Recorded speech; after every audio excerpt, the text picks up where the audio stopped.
खून की प्यास पार्ट 2। और उसके बाद वो जंगल एक बार फिर से सुमन की चीखों से गूंज उठा। लेकिन आज की रात सुमन की चीखों को सुनने वाला वहां पर कोई भी नहीं था।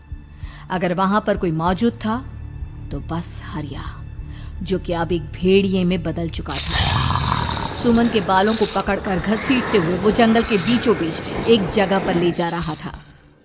अगली सुबह गांव में। अरे भाई, पता नहीं क्या बात है, अपने गांव का हरिया किसान और उसकी पत्नी सुमन दोनों गायब हैं। दोनों का कोई अता पता नहीं। अरे कैसी बातें कर रहे हो भाई, ये कब हुआ है? अरे पूरे गांव में खबर फैली पड़ी है। कल रात को दोनों खेत की तरफ जा रहे थे, लेकिन लौटकर आए ही नहीं। तो हो सकता है अपने खेत पर होंगे।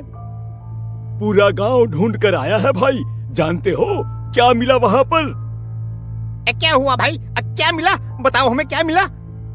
अरे हरिया की पत्नी सुमन के कपड़े पड़े हुए थे।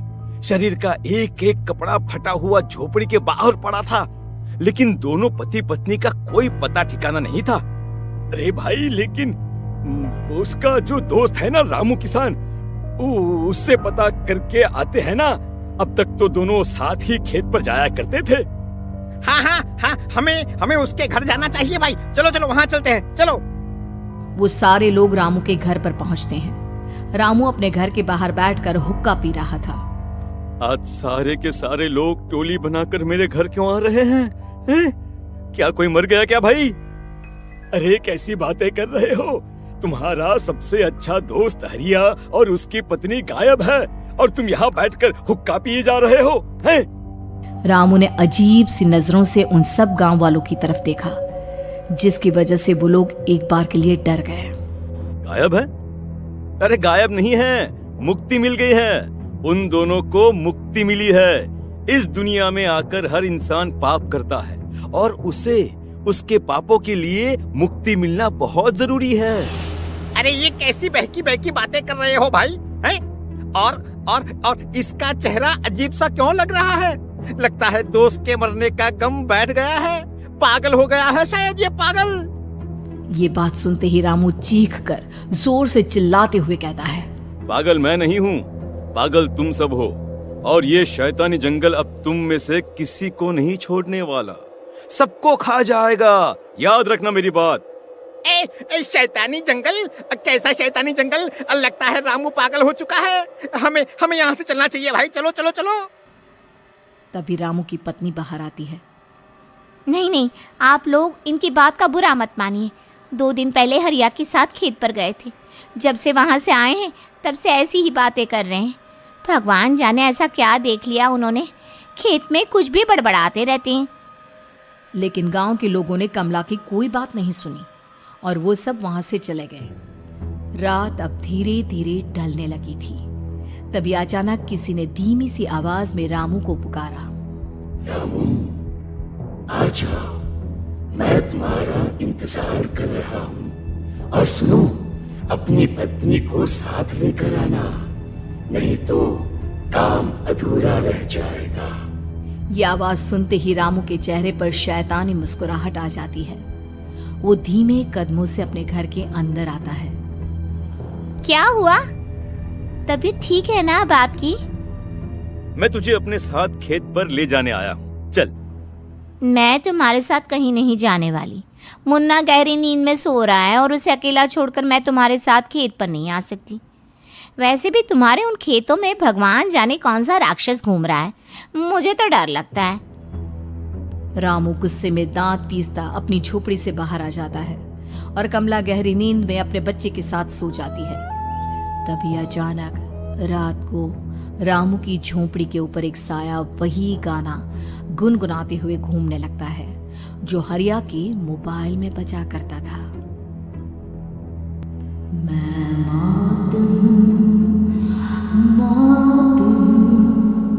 मौत जो पसरी है चारों ओर, जो आएगी कहीं से भी निगल जाएगी सबको।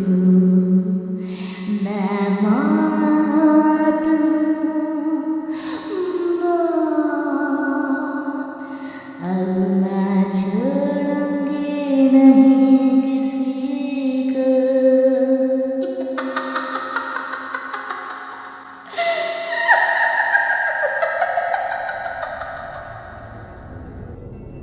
ये आवाज सुनकर रामू की पत्नी कमला की आंख खुलती है और वो देखती है कि उसका मुन्ना अपनी जगह से गायब था। कमला चीखते हुए बाहर दौड़ कर आती है। वहां पर उसने देखा कि रामू ने अपने बच्चे को झोपड़ी के बाहर एक पेड़ से उल्टा लटकाया हुआ था और उसका बच्चा चीख चीख कर रो रहा था। वहीं दूसरी तरफ एक साया बच्चे के ठीक नीचे आग जलाकर उसके चारों तरफ हैवानों की तरफ नाच रहा था। छोड़ दो मेरे बच्चे को। अरे क्या कर रहे हो तुम? शर्म नहीं आती तुम्हें? अपने ही बच्चे को इस तरह मौत के हवाले करते हुए। अपना बच्चा? किसने कहा ये मेरा बच्चा है?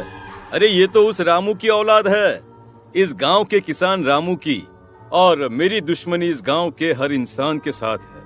क्या? कैसी बात कर रहे हो तुम? और ये औरत कौन है? ये मेरे बच्चे को खा जाएगी। तभी अचानक से उस साया ने एक बेहद खतरनाक दिखने वाली औरत का रूप ले लिया और उसकी आंखों से आग निकल रही थी। सही पहचाना तूने। मैं तेरे बच्चे को खा जाऊंगी। अगर तू अपनी इस हैवान पति रामू के साथ जंगल नहीं आई तो मैं तेरे बच्चे को खा जाऊंगी। लेकिन क्यों? आखिर क्या चाहते हो तुम मुझसे? मुझे जंगल क्यों ले जाना चाहती हो? औरत बुरी तरह से ठहाके मार मार कर जोर जोर से हंसने लगी और साथ में रामू भी। ये तो तुझे वहाँ चलने के बाद ही पता चलेगा ना। अगर तू नहीं आई तो थोड़ी देर में तेरा ये बच्चा आग में जलकर मर जाएगा। चल जल्दी। नहीं नहीं, मेरे बच्चे को छोड़ दो। तुम जहाँ कहोगे मैं तुम्हारे साथ चलने के लिए तैयार हूँ। और उसके बाद उस बच्चे को झोपड़ी में लिटाकर आगे आगे वो साया चल रहा था और उसके पीछे पीछे रामू अपनी पत्नी के बाल पकड़कर उसे घसीटते हुए जंगल की तरफ ले गया। जंगल में जाने के बाद कितनी खूबसूरत हो तुम। आज की रात बस तुम और मैं एक दूसरे के साथ रहेंगे। मुझे तुमसे बहुत डर लग रहा है। तुम्हें क्या हो गया है? तुम तो बिल्कुल ठीक थे। वो होगा जो हमारे बीच होना चाहिए। तो आओ आओ अपने आप को मेरे हवाले कर दो। कमला ने डर की वजह से अपनी दोनों आंखें कसकर बंद कर ली थी। रामू ने बुरी तरह से चीख कर कमला से कहा, आंखें खोलो अपनी और मेरी तरफ देखो। कमला ने जैसे ही अपनी आंखें खोली उसने देखा कि रामू एक खतरनाक खूनी हैवान में बदल चुका था। कौन हो तुम? जाने दो मुझे। क्या चाहते हो मुझसे? वही जो एक आदमी एक औरत से चाहता है।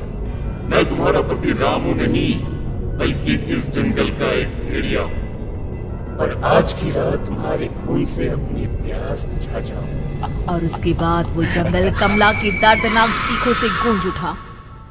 अगली सुबह कमला के कपड़े भी जंगल में उसी तरह पाए गए जैसे कि सुमन के पाए गए थे। इस घटना के बाद पूरे गांव में दहशत का माहौल था।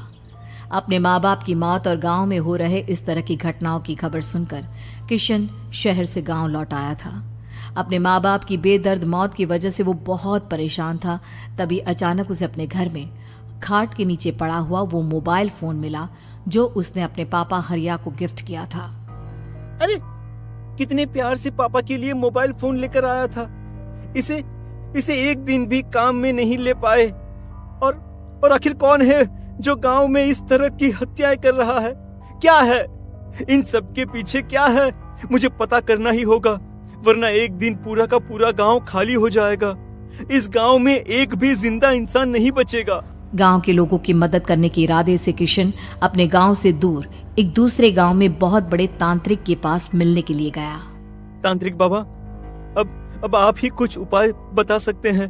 भगवान जाने हमारे गांव को किसकी नजर लग गई है।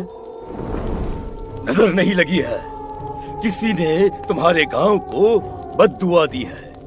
किसी सताई हुई आत्मा का प्रकोप है और अब वो पूरे गांव में किसी को नहीं छोड़ेगी जब तक उसकी आत्मा को शांति नहीं मिल जाती।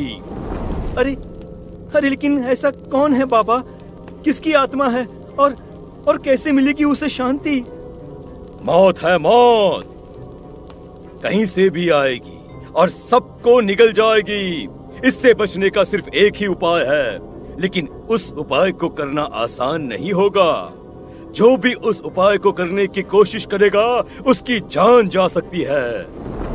भले ही मेरी जान चली जाए, लेकिन मैं अपने गांव के लोगों की जान बचाने की पूरी कोशिश करूंगा बाबा। तो ठीक है, फिर अगली अमावस की रात जैसा मैं कहता हूँ वैसा ही करना। अमावस की रात तांत्रिक के बताए अनुसार किशन अपने साथ केरोसिन लेकर जंगल की तरफ चल पड़ा। उसके हाथ में देवी के मंदिर का सिंदूर भी था। किशन जंगल के बीचों बीच पहुंचा। ये देखकर उसकी आंखें फटी की फटी रह गई। वहां एक उबलते पानी का तालाब था और कई लोगों की लाश लटक रही थी। किशन के माँ बाप की लाश भी वहीं थी। माँ, बापू, क्या हो गया? ये क्या हो गया? तभी वहां पर एक औरत और आदमी आते हैं। उन्हें देखकर किशन चौंक जाता है। गोपाल काका, आपकी तो 5 साल पहले मौत हो गई थी। और निर्मला काकी, आप? हाँ, मौत तो हो गई थी, लेकिन तुम ये नहीं जानते कि हमारी मौत कैसे हुई थी। क्या कहना चाहते हैं आप? कुछ नहीं, बस ये जान लो कि अब इस गांव में कोई जिंदा नहीं बचेगा। लेकिन क्यों काकी? क्योंकि 5 साल पहले इन गांव वालों ने मुझे डायन बताकर पत्थर मार मार के मार डाला। मेरी कोई गलती नहीं थी। गांव का एक बच्चा क्या लापता हुआ, सारा इल्जाम मेरी पत्नी पे डाल दिया। और जब मैंने निर्मला की जान बचाने की कोशिश की तो मुझे भी मार डाला। आपके साथ ये बहुत गलत हुआ काकी, लेकिन आप जो कर रहे हैं वो भी सही नहीं है ना? तुम यहाँ से चले जाओ वरना तुम भी नहीं बचोगे। हमारी आत्मा पिछले 5 साल से मुक्ति के लिए भटक रही है। चले जाओ यहाँ से। मौका देखकर किशन सिंदूर उन दोनों के ऊपर डाल देता है। उनका शरीर जलने लगता है और वो भयानक तरीके से चिल्लाने लगते हैं। अगले ही पल किशन उनके ऊपर केरोसिन डाल देता है और वो दोनों जल जाते हैं। किशन अपने माँ बाप और दूसरी लाशों का अंतिम संस्कार करवाता है और अपने घर लौट आता है।